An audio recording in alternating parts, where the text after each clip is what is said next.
Hi everyone, welcome back to my channel. I'm Estefania and today's video is going to be another IU reaction.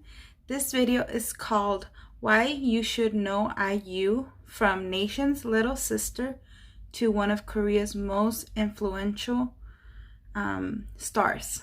And it's by the channel Popsori or Popsori.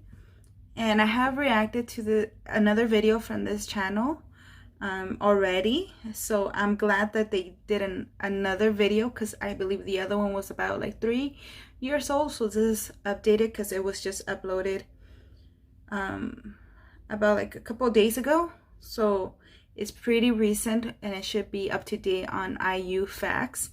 So I'm excited about that. It is a little bit of a longer video, so we're gonna get started right away because I'm excited to learn more about IU. So we'll get started in 3, 2, 1, start.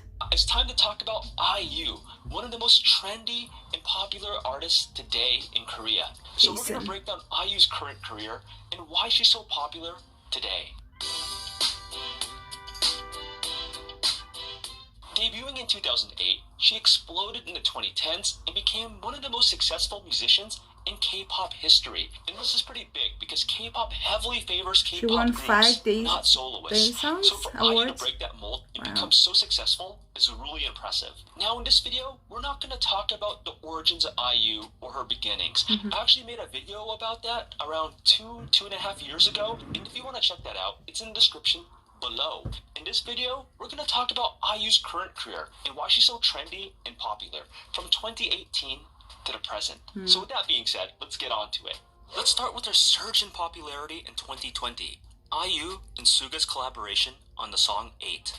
Now I'm sure as soon as the collaboration was first announced, the K-pop universe must have exploded, as fans couldn't fathom having not just one superstar, but 2 of the biggest stars in K-pop. Yeah. The song 8 is about how IU is learning how to love herself, and that if she died, she would have no regrets and would live the same life again. It's a touching song that starts off in a sci-fi setting and weaves both live action and animation shots. The video shows just how IU is feeling at this point of her K-pop career and shows a deeper glimpse of her struggles in being a mega popular singer and turning 28 years old. I've also heard the fan theories floating out there how the music video is a tribute to Jonghyun, Guhara, and Sully, 3 K-pop stars who sadly took their own lives under the immense pressure of K-pop stardom. But as reasonable and heartwarming that those theories are, I'll go with the official statement on what IU says that the song is about. 8 is also a continuation of her songs which reference her age, 23, 25, and 28, in the songs 23, Palette, and now 8. Because in this song, when she talks about being 28 years old, IU talks about loneliness and wanting to be on an orange island where there's no sadness and everyone can be happy. 8 would be trending not only in Korea, but in many other Asian countries, hitting number 1 on these countries' respective music charts. The song also has a rabid fan base within K-pop fans over in the West. And 8 has been on a tear on the popular music show Inkigayo, winning the show's award for Best Song for the 3rd week in a row. In the past 10 years, IU has not only built a career for herself, but became one of the most influential female solo singers in Korean music history. To call her immensely popular in 2020 in Korea would not be an understatement. Now usually, a singer's prime can last a couple years before they sort of fade into the background. And honestly, it's understandable, as it's incredibly hard to stay relevant in the ever-changing landscape known as K-pop. And a big reason why is youth, as youth is one of the most desired and valuable commodities in the entertainment industry, as being young symbolizes trendy, cool, and what the 18 to 34 age demographic are into. I often compare K-pop stars to athletes, as athletes start off young and hit their prime a few years later, usually in their early to mid-20s, depending on the sport. K-pop stars hit their prime in their late teens to early 20s, usually tapering off soon after. A major reason for a K-pop star's downfall is because of K-pop fans' ever-changing tastes. In general, K-pop fans are very fickle and are always chasing the newest trend and attaching themselves to the next new young idols. So if IU managed to hit her prime and was really popular for say only 2 to 3 years, honestly, that's a big accomplishment. There's nothing to be ashamed of if a singer is relevant just for a few years. Nearly all K-pop stars would love to have their career where they were one of the top-selling artists for a few years before stepping aside for the new batch of young idols to take their place. With IU though, she's one of a kind. She not only stayed at the top as a tier 1 most sought after soloist in the 2010s, but actually gotten more popular as she grew older into her mid and now late 20s. And that's a rarity, as IU is 28, an age where, for most mega popular K-pop stars, their popularity starts to wane.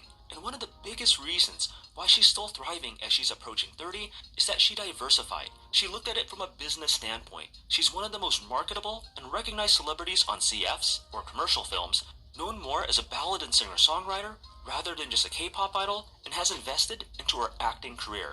And since we mentioned acting, let's go with that next. In recent years, IU's been delving into Korean dramas, and while she first got her start back in the teen drama Dream High 1 back in 2011, from there, she fleshed out her acting career. In fact, many people today consider IU as a legitimate actress, from the foreign fans to the Korean public. In the past few years, IU is taking acting seriously, starring in some big dramas. She starred in Hotel de Luna, Persona, My Mister, and Moonlover's Scarlet Heart Reel. Usually with K-pop turned actors, their transition to acting ends up quite horrible. The Korean public is pretty skeptical to singers trying to break into acting. It's quite difficult to become a good, let alone excellent one. Yet, in just a few years, she became a legitimate, professional actress to the Korean public, rather than just an idol who just happened to do acting. She would win drama awards in 2019, showing that she's here to stay in the acting world. She would also lend her voice to one of the biggest K-dramas in recent years, Crash Landing on You, in 2020. And this is quite big, as her voice in Crash Landing would be the first time officially that she would sing in a drama OST in 9 years. The last drama song she was officially in being in 2011 with The Greatest Love. Previous songs that she did that were made into dramas, such as Bel Ami, were not included in the drama's original OST, while the song Our Happy Easter from the drama Hotel de Luna in 2019 was not released. Thus, the 9-year absence from her doing Korean drama OSTs from 2011 to 2020. So IU is back as the face of Chamisul. And if you guys don't know what Chamisul is, it's a popular alcoholic beverage, and a beverage that has one of the biggest exposures in Korea. And the big reason why is because Korea is a big drinking country. So a lot of college students, as well as adults, drink. And when you're drinking, you see the person's face on the soju bottle. And from 2014 to 2018, that face was IU, and she got a ton of exposure from it. And I remember when I lived in Seoul, I lived in a popular college campus called Konkuk University, and I would see her face often because I was surrounded by college students. So now, by popular demand, IU is back for a second go around. IU's return as the Chamisul girl was felt immediately. Hita General stocks increased by 7.28% after the IU announcement, showing the massive branding attached to IU.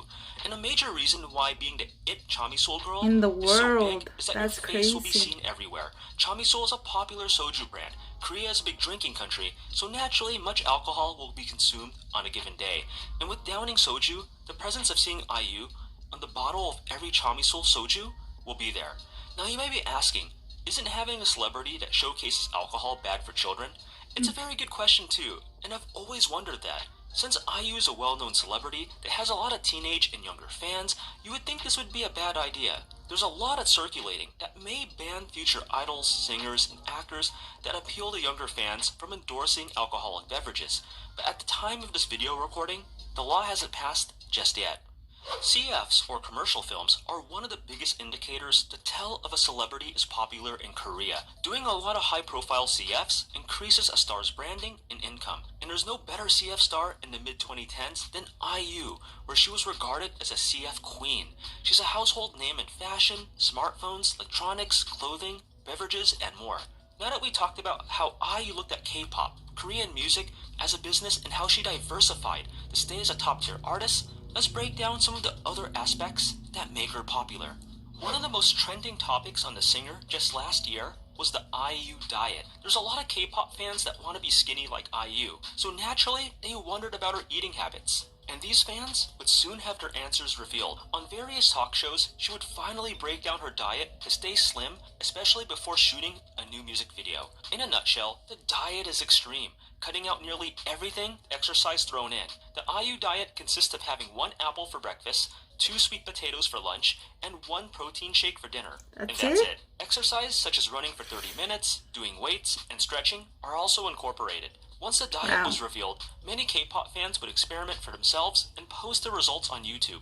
And the results were mixed. Some lost a lot of weight, up to 15 to 20 pounds, within a 1 to 3 month range. These K-pop YouTubers say that the first week of the IU diet is horrible, but if you stick with it, you get used to not eating as much and become a lot more encouraged by the shrinking weight. From there, these K-pop YouTubers kept off the weight, adopted healthier eating styles, and lost weight fast thanks to the IU diet. Others say that the diet is way too extreme and unhealthy, especially if you lead a busy lifestyle. These YouTubers say that by day 3 or 4, they just had to tap out and give up on the diet, that the diet is not balanced. They say that by doing the IU diet in the long run, it's not sustainable, and a much better alternative is just to eat healthier, lose weight in small increments, and live a better lifestyle. In addition to losing much needed calories and nutrients by following the IU diet, the mental stress is downright unhealthy as well. Now these K-pop diets aren't new, as K-pop stars are required to go through this. Red Velvet's Wendy, Suzy, and BTS's Jimin have similar diets, yet with IU's stature in the K-pop scene, having her diet in the public will naturally have some K-pop fans wanting to emulate their favorite singer's habits. If it's one thing that the IU diet shows though, it's that Korean music artists go through a lot just to look good in the cutthroat K-pop industry. When their beauty standards are crazy. And reserved, not wanting to I can see how trouble. they're pressured Yet, into as she looking gotten a certain older and a way. lot more popular, she's also gotten a lot of haters from both the fans as well as from the media. It's an unfortunate expectation for being a megastar. But unlike her earlier years, where she would let the barbs go by and try her best to ignore them, she would soon fight back. She would call these haters out that mocked her for years.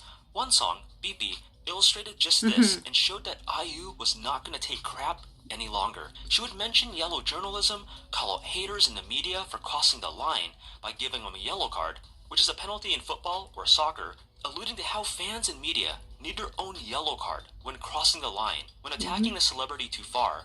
And in singing Beep Beep, her message of not taking crap anymore would be dressed up in a cutesy pop song. That it was nobody's business who she dates, what she's doing, or how her private life is. She would shift from her girl next door image to a more confident I'm glad woman. she stood up She for really herself just had and this the I don't really haters. care attitude and fight back. And you would see this shift in attitude in the drama Hotel de Luna, where she would play a character that just doesn't take people's insults and doesn't care who will judge her. As more people try to pry into her private life each year, she's told them that it's none of their business. And whether she lives an innocent life or leads a more adventurous one, that's really up to her. As long as she maintains professionalism with her work and with dealing with the press and fans, that's all that matters. And while she's been in a few scandals, her image overall is a lot cleaner compared to many other idols. She's maintained class throughout her career, so to let her live her private life as she sees fit should only be expected. The respect that IU garners from the Korean music industry is quite immense. From the aforementioned Suga that collaborated with her on 8, many other singers want to collaborate with the famed soloist, and I'm sure there's a line for people wanting to do so. In the past, she's collaborated with groups such as High 4 and G.O.D, as well as solo singers Jonghyun, Radi, and Zico. From many accounts, she's pretty easy to work with, her vocals work very well with the singers, and having her feature in a song will undoubtedly be a huge boost in the song's popularity.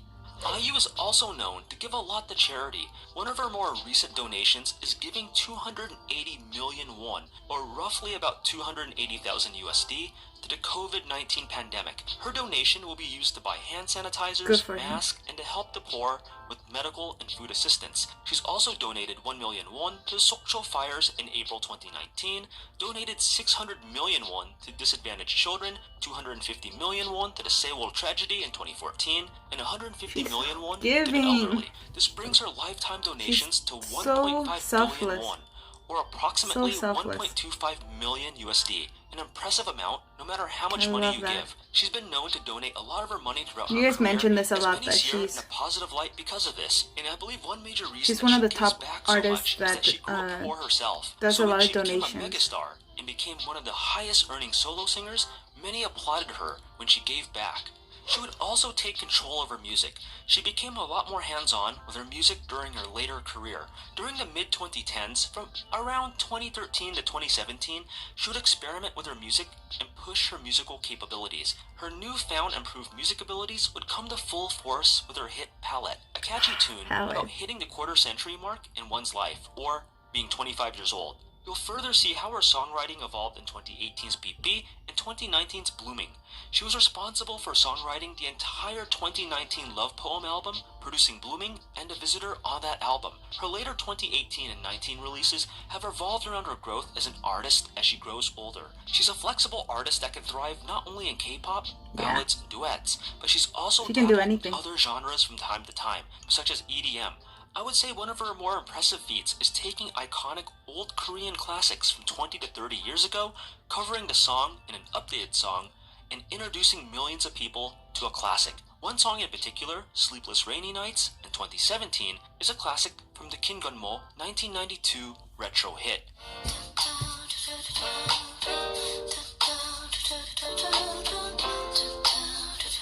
I love that look. After IU covered the 90s, she looks like Baldo. Many went to check out Kim Gun-mo's original song.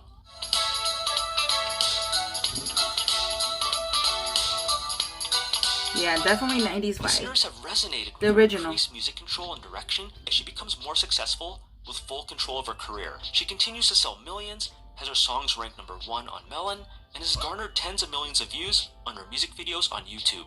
Very few K-pop stars are able to achieve complete independence from their music label or producers, but EDAM, her music label, knows that IU wields enough power to do just that. Plus, I'm sure that EDAM knows not to mess with a good thing, as IU can generate sales and hype from her music, CFs, and acting career. Now we gotta talk about her social media influence. So on the show Knowing Brother, IU explained that her nickname was Ijigum, because gum means gold in Korean. Her real name is actually Iji-un, so gum would replace the un part in her name. So to write her name, Iji-gum, on a Korean keyboard, it's DLWLRMA. So from there, her social media would just be that, the way to type her name in Korean. And it's an inside joke that her fans, known as Uena, would know. With millions of her Uena fans on YouTube, Twitter, and Instagram, there are throngs of IU fans all over the world. Her having this much influence shows that she's very relevant in Korean entertainment today, as any new drama, song, or TV appearance from her will instantly get a lot of attention just from her social media backing alone. While IU is currently 28 in Korean age, she'll still be one of the most iconic nation's little sisters. Now this title is normally reserved for female teens to early 20-somethings that are hugely popular in mainstream, with most of these young females being singers, actresses, TV personalities, and athletes. IU isn't in the nation's little sister range any longer, but with her popularity still very high, she resembles the popularity levels that the new trending nation's little sisters enjoy today. While IU is closer to her 30s than her youthful 20s, her age isn't stopping her. IU is showing that she'll continue to be one of Korea's most powerful celebrities in the near future. So what did you guys think about this video and IU? I'd love to know your take in the comments below. And if you guys want real talk on K-pop journalism, then please download my free ebook below. And until next time, I'll see you in the next video. Take it easy, guys. Thank you, Jason. Okay.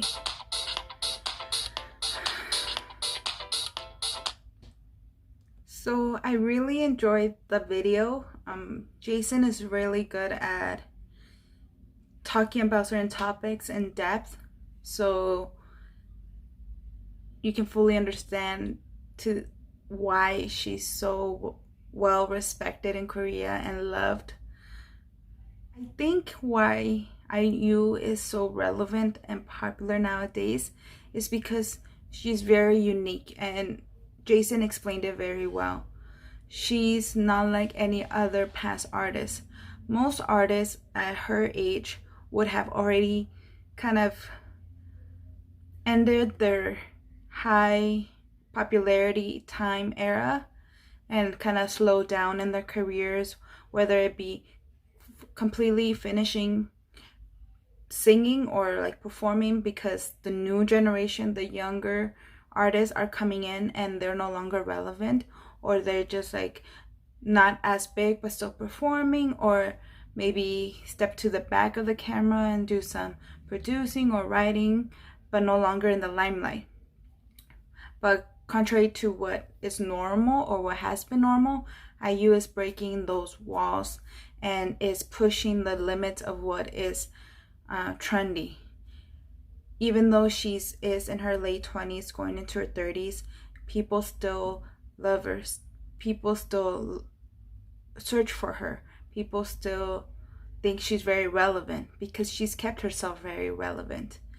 She's continued to put out fantastic music that she herself has created. And like he also mentioned, she's doing K-dramas. So when she's not performing or she's not doesn't have a tour working on music, she's working on K-dramas and films. So she's putting her name and her skills out there. She's showing Korea and the rest of the world that yes, I'm a singer, songwriter, and performer, but yes, I'm also an actress, and she's a very good actress at that. Like he mentioned, she's also won awards for acting. So that just shows how dedicated she is to whatever kind of work she's doing, not just music. Yes, she's the best at music, but if she's doing something else like doing dramas, she's gonna be the best at it as well, the best that she can be, and she's proving that. And she's also doing marketing. She's like the soju. She's the face of the brand of soju, and she's helping that company sell a lot of beverages, making it one of the top selling alcoholic beverages in Korea and probably in the entire world because they buy so much from of that beverage. And mainly I believe because not only is it good, it's also because IU is the face of it, and whatever IU does turns into gold, like she does a little nickname of hers. So I love seeing how much of an impact IU has in Korea and why she is so well respected. And even though she is like the #1 artist over there, whether it be with music, acting, or marketing, just being the face, making her so successful, she's not taking all that gains that she's getting from everything to herself. She's not keeping all of it. She's also giving back. She donates all the time to several causes, and she's constant. You guys mentioned that she's like the #1 artist that donates and gives to causes all the time, and throughout the years she's done that, and she hasn't stopped, and she keeps on doing it because I feel like she knows where she came from. She knows that it was hard to get to where she's at, and she wants to help others that are going through difficult times. So she's always willing to help them by giving back to them, and that's just an amazing thing that she does. Makes her an amazing person, makes her a very giving, selfless person that thinks about others before herself. And that's something to respect a lot. That's something we should all respect because not many people do that, and for her to do that at her level of success is admirable. And that's why I like her so much, because yes, she enjoys all that she has worked for and she has acquired and gained, but she also doesn't forget that there's others that need help, and she wants to help. She's willing to help, and she does help. Everything that she has done in this video just makes me so happy to be a UNA and be supporting her, because this is a type of artist that we all should be proud of having in our life, because there's not many like her, and we should be grateful to have her music, to have her be with us, And for those who have been lucky enough to see her live, that's a great that's a great thing to see, because I can only imagine how great her live performances are. And I hope to see her live one day too. And all I can say is that she deserves everything she has worked for and she's received, because the hard work she put in definitely paid off, and it's gonna continue to pay off, because she's so true to herself, and we can all see that, and we can all see her genuine heart and how much love she has for her music, her art, and for her fans. And that is something we should cherish and be grateful for. And I'm happy to be part of the family that she has created. And thank you all for accepting me in the UNF family. Hope you enjoyed this video like I did. If you did, give this video a thumbs up. Leave a comment down below if you have any other IU suggestions or any fun facts that may have not been mentioned in this video that you know of. Let me know in the comments. I would love to read those. And yeah, hope you enjoy this. Hope everyone has a good night or day wherever you're at. Be safe, be healthy, and be happy. And we'll see you next time. Bye.